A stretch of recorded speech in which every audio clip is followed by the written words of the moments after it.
Hello. So this section, let's talk about what you should do. Again, these are takeaways that I'm hoping that you keep in mind as you do this course and additional courses going forward. So, number one, you should set up your own lab. I mean, that's what you're here for, right? This is what this course is all about. We're going to set up a lab. We're not going to go into how to exploit these vulnerable applications at this point. I think that's just a whole new set of videos that I'll create at some point down the road. But for now, you want to set up your own lab. And I kind of hit on this earlier where you want to have a nice controlled environment where you could do your pen testing.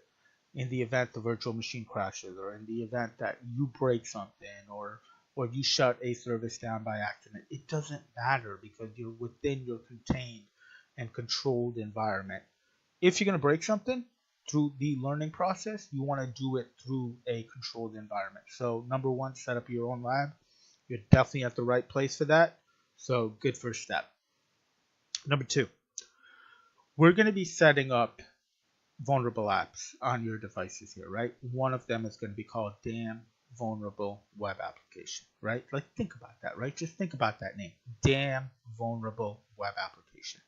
This thing uses PHP, so for that you're going to have to turn on Apache. It uses a backend database, so for that you're going to have to turn on MySQL. So when you are done pen testing, or when you turn on your pen testing module, you turn these services on. When you're done with your pen testing, you need to make sure you turn these services off, especially if your machine is external facing and connected to the internet. So think about what you're doing. If you're going to turn something on, turn it off at the end of the day. And your VM, make sure you turn that off at the end of the day as well. Number three, segregate your network from the outside world. So just my story here, I have a computer that I have set up that remains on a segregated network, very limited inbound and very limited outbound connection. And I turn off my services every night, but even in the time that I'm hacking, why do they need to be open to the outside world? I don't ever want to even accidentally put myself in a situation where I'm accidentally hacking a true website rather than a controlled environment. So segregate the network, close it off if you can. You can simply turn off your Wi-Fi after you get everything set up. Turn off your Wi-Fi or unplug your Ethernet cable, because once we've got this virtual machine set up, it'll all run within a contained environment, and it'll be a local server, local services running, so it'll all happen contained. So segregate from the outside world. The next two, take your time trying to exploit and research what you don't understand. So you're going to have a lot of tools with Kali Linux, right? 600 plus actually, and we'll go into that. You want to learn what you're doing and conceptually understand why it worked or why it didn't. So my advice to you, research what you don't understand. If you're able to hack something and you're successful, excellent. I'm proud of you. I'm very happy for you. But you need to go out and research why it worked. If you go out and find that it didn't work, then you need to go out and research why it didn't work. So obviously, if it didn't work, you'll go research and you'll figure it out, right? But if it did work, why do you want to go out and do additional research? You should feel like the boss at that point, right? Well, the reason is because not all environments are going to be the same. The hacking that you've done in the vulnerable environment may not be the same type of vulnerability that you find in another environment, or the configuration might be different, or the authentication method might be different. So continue being successful, right? But when you are successful, understand conceptually what happened there and why it worked. So take your time trying to exploit, research what you don't understand. Think about remediation.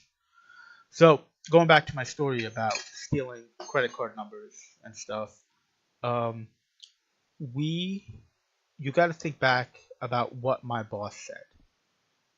My boss said to me, I don't care how this happened, but it never better happen again. They don't care about when it took place or how it took place. They want to make sure it never happens again. That's the remediation portion. So unless you want to go on with your life and become a bounty hunter for someone like Google or Microsoft and look for vulnerabilities in their applications, People not want that report, a pen test report. They want to know what was broken, but moreover, they want to know how you fix it. So always think about remediation. Next one is don't hack external websites without a contract. I think I've harped on this already. Please, please, please make sure that it is a written and approved contract before you hit any external websites. In my previous job, I have been able to do some really good work. Um, we've had nights where I have been up, and I used to work from 11 p.m. to 7 a.m. And I've been up stealing credit card numbers, and I was able to exploit tens of thousands of credit card numbers, right? And that's great news. I mean, it's such a rush when you're doing it. But the next day, I had to go into the company and tell them, "Hey guys, look, this is what I stole. This is what I did. How I stole it, and this is what you need to do to make sure it never happens again." Again, think about remediation, right? There were other times where I was doing scans on a server and the server went down and they were down for about 4 hours, right? Like things like this, if they happen and I exploit something and I break something, if I did not have a contract, a written contract that I could fall back on, I wouldn't be sitting here doing classes right now. I'd probably be in some penitentiary. So, guys, I used to work with the FBI, and I can tell you for a fact that they take this stuff very, very seriously, especially if it's a US based IP address. So do not hack any external websites without a contract. And this last one is learn to hack, but understand how to remediate. So that kind of brings everything together, right? Your goal here is to become an ethical hacker.